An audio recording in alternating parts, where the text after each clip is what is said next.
Hi guys.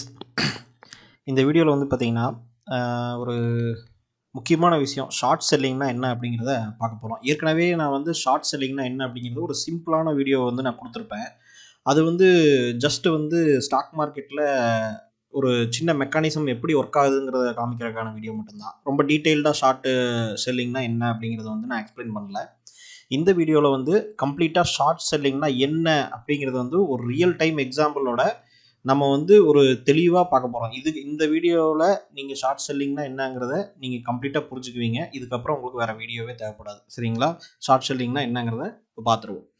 இப்போது short செல்லிங்னா என்ன அப்படின்னா, ஃபஸ்ட்டு சிம்பிள் டெஃபினிஷன் என்னென்னா, நான் ஒரு விஷயத்தை செல் பண்ணுறது. ஓகேங்களா? செல் பண்ணிவிட்டு நான் பையே பண்ணலை அந்த விஷயத்தை. சரிங்களா? பையே பண்ணலை, ஆனாலும் நான் செல் பண்ணியிருக்கிறேன். சரிங்களா? செல் பண்ணியிருக்கிறேன். எப்படி? நான் ஒரு விஷயத்தை வச்சுருந்தா தானே, நான் பை பண்ணி வச்சுருந்தா தானே செல் பண்ண முடியும். பையே பண்ணாமல் செல் பண்ணணும்னு சொல்கிறாங்க. அப்போ அந்த செல் பண்ணிட்டா அதுக்கப்புறம் அது கீழே வரும்போது திரும்ப பை பண்ணணும்னு சொல்கிறாங்க. இது வந்து ஒரு ஷார்ட் செல்லிங்னு சொல்கிறாங்க. இது வந்து என்ன கணக்கு? இது வந்து எனக்கு புரியல அப்படிங்கிறது வந்து பிகினர்ஸ் நிறைய பேர்த்துக்கு வந்திருக்கும். மோஸ்ட்லி வந்து ட்ரேடிங் பண்ணுறக்கு நிறைய பேர்த்துக்குமே வந்து இது தெரியாது. ஏன்னா அவங்க வந்து ஷார்ட் செல்லிங்னா ஓகே, மேலே விற்கிறோம் கீழே வாங்குகிறோம் அப்படிங்கிற மாதிரி மட்டும் சிம்பிளாக புரிஞ்சு வச்சுருக்காங்க. ஸோ ஷார்ட் செல்லிங்னா என்ன அப்படிங்கிறது வந்து தெளிவாக நம்ம பார்த்துருவோம். இப்போது ஃபார் எக்ஸாம்பிளுக்கு வந்து நம்ம வாங்காமையே விற்கிறோன்னு சொல்கிறாங்களே, நம்மக்கிட்ட வாங்கவே இல்லை, நம்ம எப்படி டைரெக்டாக செல் பண்ணுறது? நீங்கள் பார்த்தீங்கன்னா நம்ம ஜீரோதாலையோ இல்லை வந்து ஸ்டாக்ஸில் போனீங்கன்னா பை பட்டன், செல் பட்டன் 2 இருக்கும். நீங்கள் பை பண்ணிட்டு தான் செல் பண்ணணும்னு அவசியம் இல்லை. டைரெக்டாக செல் பட்டனை கிளிக் பண்ணிங்கன்னா செல்லும் பண்ண முடியும். சரிங்களா? ஒரு 100 ஸ்டாக்ஸை செல் பண்ண முடியும்னா செல்லும் பண்ண முடியும். அப்போது அதுக்கப்புறம் அந்த ₹100 நீங்கள் எத்தனை ரூபாய்க்கு செல் பண்ணீங்களோ அதுலேருந்து ப்ரைஸ் குறைய குறைய குறைய நீங்கள் உங்களோட ப்ராஃபிட் வந்து இன்க்ரீஸ் ஆகும். சரிங்களா? பை பண்ணிங்கன்னா மார்க்கெட் மேலே போச்சுன்னா ப்ராஃபிட் இன்க்ரீஸ் ஆகும். செல் பண்ணிங்கன்னா மார்க்கெட் கீழே வந்துச்சுன்னா ப்ராஃபிட் இன்க்ரீஸ் ஆகும். இதை வந்து நம்ம நிறைய பேர் நீங்கள் ட்ரேடிங்கில் பிகினராக இருக்கிறவங்களாம் பண்ணியிருப்பீங்க. இப்போது எப்படி நான் டைரெக்டாக செல் பட்டனை கிளிக் பண்ணால் செல் ஆகுது? அப்போ இதுதான் ஷார்ட் செல்லிங்னு சொல்கிறீங்க. இது எப்படி? இது வந்து ஒரு ஒரு நார்மலாக வந்து நேச்சருக்கு எதிரான ஒரு விஷயமா இருக்கே. இப்படி எப்படி நம்ம பண்ண முடியும்? ஒரு பொருளை பை பண்ணாமல் எப்படி செல் பண்ண முடியும்? அப்போ ஷார்ட் செல்லிங்னு சொல்கிறீங்க, அது என்ன அப்படிங்கிறது தான் நம்ம இந்த வீடியோவில் ஃபுல்லாக பார்க்க போகிறோம். ஸோ ஃபஸ்ட்டு வந்து ஒரு ரியல் டைம் ஸ்டாக் மார்க்கெட்டை விட்டுருவாங்க. ஏன்னா ஸ்டாக் மார்க்கெட்டில் சொல்லும்போது நமக்கு வந்து ஒரு ஏதோ ஒரு சரி ஓகே, ஏதோ டெக்னிக்கல் விஷயமா இருக்குது அப்படிங்கிற மாதிரி நம்ம நினச்சிருவோம். ரியல் டைம் எக்ஸாம்பிளோட பார்ப்போம். ரியல் டைம்லேயே நீங்கள் ஷார்ட் செல்லிங்னா எப்படி பண்ண முடியும் அப்படிங்கிறது. இப்போ வந்து சோமுன்னு ஒருத்தர் இருக்கார். சரிங்களா? சோமு அப்படின்னு சொல்லி ஒருத்தர் இருக்கார். நம்ம ராமு, சோமு ஏதோ ஒரு பேர் வச்சுக்குவோம். சரியா? சோமுன்னு ஒருத்தர் இருக்கார். இவர் வந்து ஒரு கோல்டு வியாபாரி. சரிங்களா? கோல்டு, ஏன்னா கோல்டை வச்சு சொல்லும்போது உங்களுக்கு ஈஸியாக புரியும். ஏன்னா எல்லாருமே கோல்டுங்கிறது என்ன, அது மார்க்கெட் வேல்யூ அப்படிங்கிறது தெரியும். அதனால் கோல்டை வச்சு நான் சொல்லிடுறேன் ஷார்ட் செல்லிங் நான். இப்போது கோல்டு வியாபாரி, இவர் வந்து கோல்டு பிஸ்னஸ் பண்ணுறவர். இப்போது இவர்கிட்ட வந்து நீங்கள் கோல்டு வந்து வாங்கிக்கலாம். சரிங்களா? இப்போ சோமுன்னு ஒருத்தர் இருக்கார். சரிங்களா?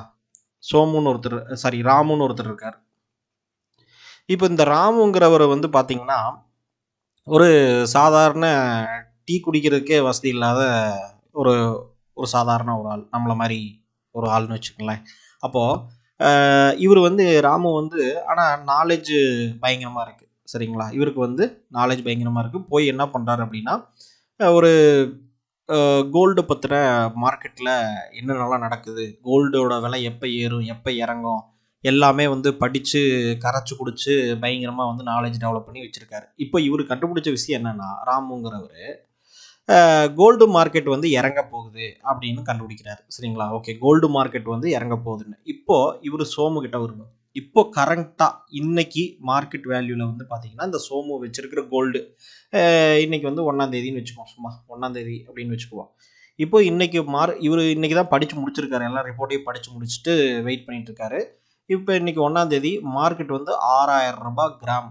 ஒரு கிராம் கோல்டு ₹6000 அப்படிங்கிறது வந்து இன்னைக்கு மார்க்கெட்டோட வேல்யூ. எந்த கடைக்கு போய் நீங்கள் கோல்டு வாங்கினாலும் ஒரு கிராம் கோல்டோட விலை வந்து ₹6000 அப்படின்ட்டு மார்க்கெட்டில் இருக்குது. சரிங்களா? தமிழ்நாட்டில் எங்கே போய் வாங்கினாலும் சரி, ₹6000, இந்தியாவில் எங்கே போய் வாங்கினாலும் ₹6000 கோல்டு விலை. சரிங்களா? ஒரு கிராம் கோல்டு, ஏன்னா மார்க்கெட் வேல்யூ தானே. ஸோ இப்போ வந்து ராமுங்கிறவர் என்ன பண்ணுறாரு அப்படின்னா, என்ன கணக்கு போடுறாருன்னா, மார்க்கெட் வந்து ₹4000 போயிடும், அடுத்த 2 மாதத்தில் ₹4000 மார்க்கெட் வந்து கோல்டோட விலை இறங்கிரும் அப்படின்னு பார்க்குறாரு.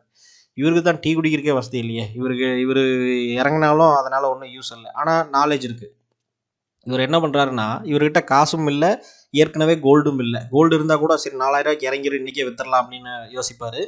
இல்லை வாங்குறதா இருந்தால் 2 மாதம் கழிச்சு வாங்கிக்கலாம்னு யோசிப்பார்.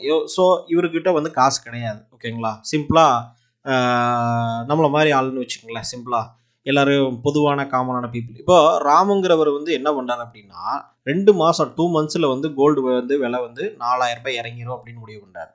அப்போ இவர் ராமுங்கிறவர் நேராக சோமுக்கிட்ட போகிறார். சரிங்களா, சோமுக்கிட்ட போயிட்டு ஒரு 100 கிராம் கோல்டு எனக்கு கடன் கொடுங்க, 2 மாதத்தில் தந்துடுறேன் அப்படின்னு சொல்கிறாரு. ராமு கடன் கேட்குறாரு. சரிங்களா, ஒரு சோமு ஓகே நான் 100 கிராம் கோல்டு உனக்கு தரேன், 2 மாதம் தான் டைம், 2 மாதத்து கழித்து எனக்கு அந்த 100 கிராம் கோல்டு திருப்பி கொடுத்துடணும். ஆனால் எனக்கு ஒரு லாபம் வேணும் இல்லையா, அதனால் நான் வட்டி போடுவேன். ஒரு 2% நான் இன்ட்ரெஸ்ட்டு. இப்போ 100 கிராம் கோல்டு கொடுக்குறேன். சரிங்களா, 100 கிராம் கோல்டு எவ்வளோ, 6000 ரூபா. சாரி, 100 கிராம்ங்கிறது 6 லட்சம் ரூபா, 6 lakhs அப்படிங்கிற வேல்யூ. சரிங்களா, இன்றைக்கி மார்க்கெட் வேல்யூ 6 lakhs. அந்த 6 லட்ச ரூபாய்க்கு நான் உனக்கு வட்டி போடுவேன், 2% வட்டி. அப்போது மாதத்துக்கு 2 மாதங்கும் போது 4% வட்டி. சரிங்களா, அப்போது நான் உனக்கு 100 கிராம் கோல்டு கொடுக்குறேன் அப்படின்னு சொல்லிடுறாரு. இப்போ ராமு ஓகே அப்படின்னு சொல்லி 100 கிராம் கோல்டை கடனாக வாங்கிக்கிறார். ஓகேங்களா, இப்போது ராமுக்கிட்ட எவ்வளோ இருக்குது, ராமுக்கிட்ட 100 கிராம் கோல்டு இருக்குது. அந்த 100 கிராம் கோல்டு 1 ரூபா கூட இவர் காசு கொடுத்து வாங்கினதில்லை, 100 கிராமும் கடன். சரிங்களா, அப்போது 100 கிராமுங்கிறது எவ்வளோ அமௌண்ட் வேல்யூவில் பார்த்தா இன்றைக்கி மார்க்கெட் வேல்யூ எவ்வளோ, 6 லட்சம். சரிங்களா, சாரி 6 லட்சம் வேல்யூ. அதாவது 6 லட்சம் கடன் வாங்கியிருக்காரு கிட்டத்தட்ட. ஆனால் கோல்டாக வாங்கியிருக்காரு, அவ்வளோதான் விஷயம். சரிங்களா, இன்றைக்கி மார்க்கெட் வேல்யூ. ஏன்னா மார்க்கெட்டுங்கிறது மேலேயும் கீழே இறங்கும் ஏறும். ஸோ 100 கிராம் கோல்டுங்கிறத இவர் வாங்கிடுறாரு. 100 கிராம் கோல்டை கடன் வாங்கிடுறாரு. 6 லட்சம் ரூபா இவரோட மதிப்பு இருக்குது. வாங்கின அடுத்த 5 நிமிஷத்துலேயே போய் வேற ஒரு கடையிலையோ இல்லை மார்க்கெட்டில் வேற எந்த நகைக்கடை வியாபாரி எங்கே இருக்காங்களோ அவங்ககிட்ட என்னென்னா இந்த 100 கிராம் கோல்டையும் சேல் பண்ணிடுறாரு, வாங்கின 5 நிமிஷத்துலேயே. சரிங்களா, 2 மாதம் கழித்து இவர் காசு கொடுக்குறேன்னு சொன்னார். ஆனால் வாங்கின 5 நிமிஷத்துலேயே 100 கிராம் கோல்டை சேல் பண்ணிடுறாரு. இப்போ இவர்கிட்ட இருக்கிறது 100 கிராம் கோல்டு இருந்தது, இப்போ 100 கிராம் கோல்டு இல்லை. சரிங்களா, செல் பண்ணிடுறாரு. இப்போ மார்க்கெட் வேல்யூ எவ்வளோ, 6 lakhs இந்த 100 கிராம் கோல்டுக்கு. ஏன்னா ஒரு 6000 ரூபா மதிப்பு இல்லையா கோல்டு ஒரு கிராமு. அப்படிங்கும்போது இப்போ ராமுக்கிட்ட என்ன இருக்கும், கடைசியாக கோல்டு இருக்காது, 6 லட்ச ரூபா பணம் மட்டும் இருக்கும். சரிங்களா, இன்னைக்கு.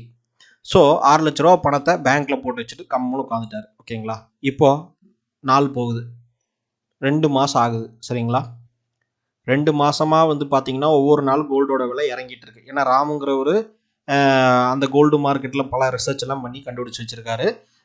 ஸோ அதனால் கோல்டு விலை இறங்கிருன்னு தெரியும். அதனால் கோல்டு விலை அப்படியே இறங்கி இப்போ என்ன ஆயிடுச்சு அப்படின்னு கேட்டிங்கன்னா, கோல்டோட விலை ஒரு கிராம் 4000 ரூபாய்க்கு வந்துருச்சு. சரிங்களா, 4000 ரூபா வந்துருச்சு, 4000 வந்துருச்சு. இவர் கடனை திருப்பி கொடுக்க வேண்டிய டைமும் வந்துருச்சு. ராமு 100 கிராம் கோல்டை சோமுக்கிட்ட கடன் வாங்கியிருந்தார் இல்லையா, அதை திருப்பி கொடுக்க வேண்டிய டைமும் வந்துருச்சு.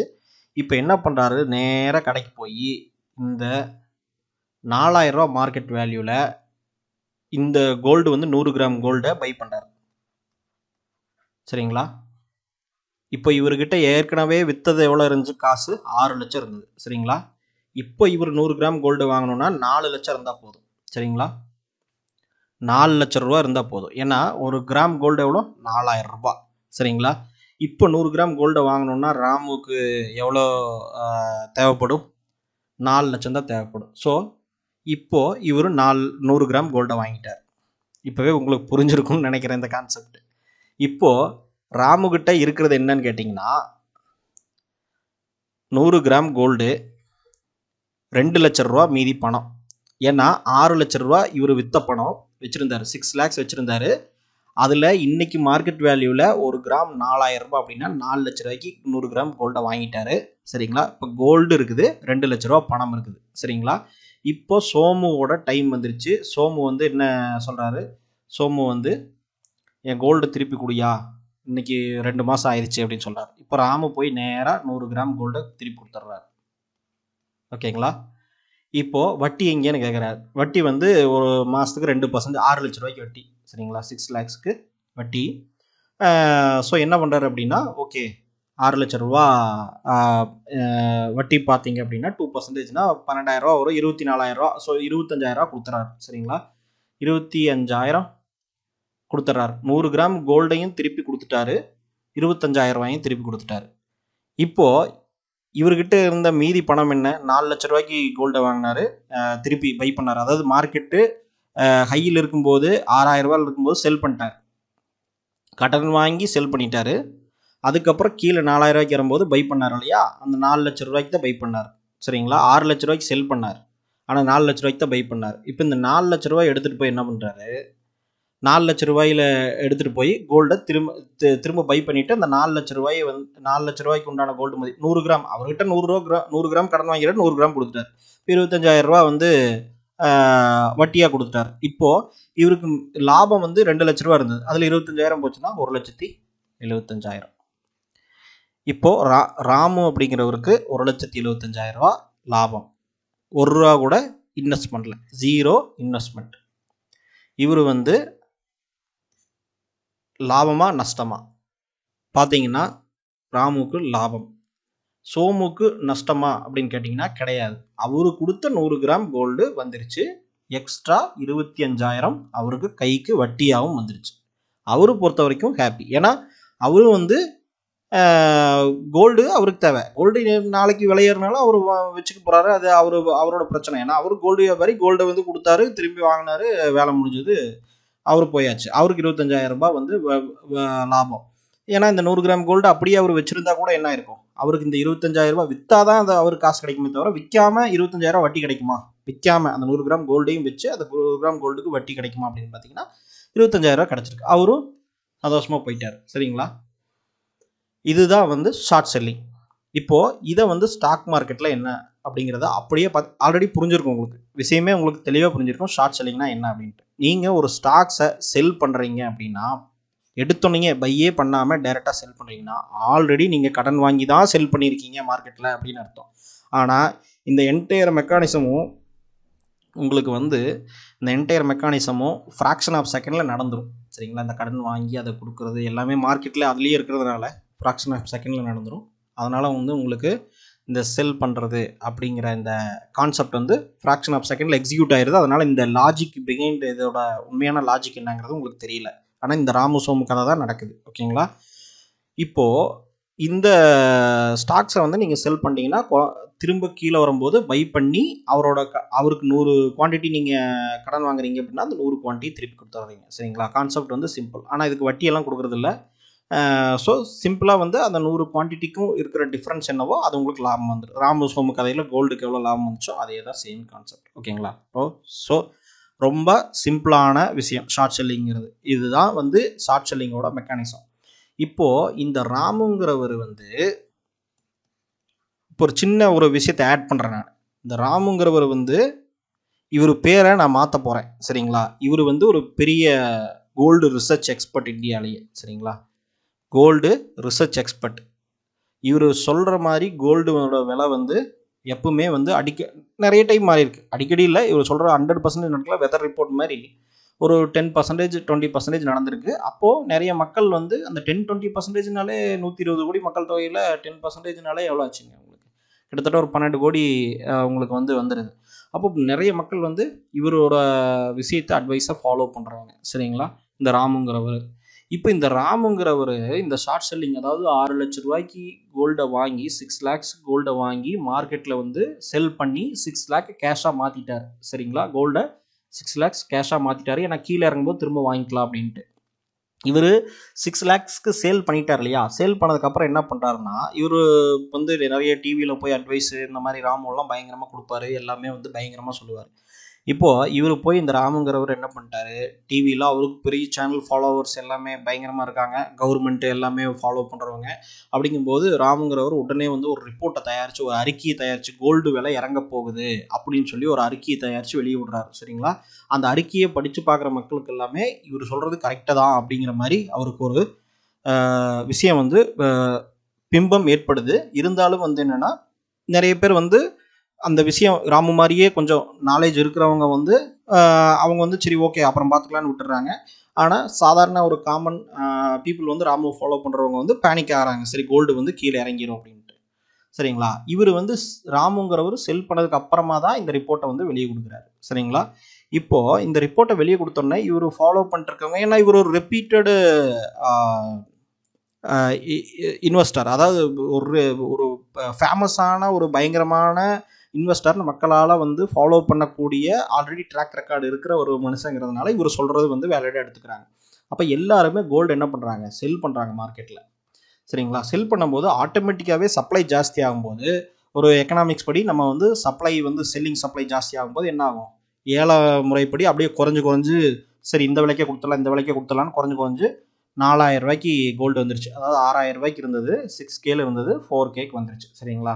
4000 ரூபாய்க்கு வந்துருச்சு. இப்போது இந்த ராமுங்கிறவர் வந்து அந்த 6 லேக் அப்படிங்கிறத பணமாக வச்சுருந்தார் இல்லையா, இப்போ போய் அந்த 100 கிராம் கோல்டை பை பண்ணிடுறாரு. நான் ஏற்கனவே கதையில் சொன்ன மாதிரி. இப்போது 2 விஷயம் நீங்கள் யோசிச்சு பாருங்கள்.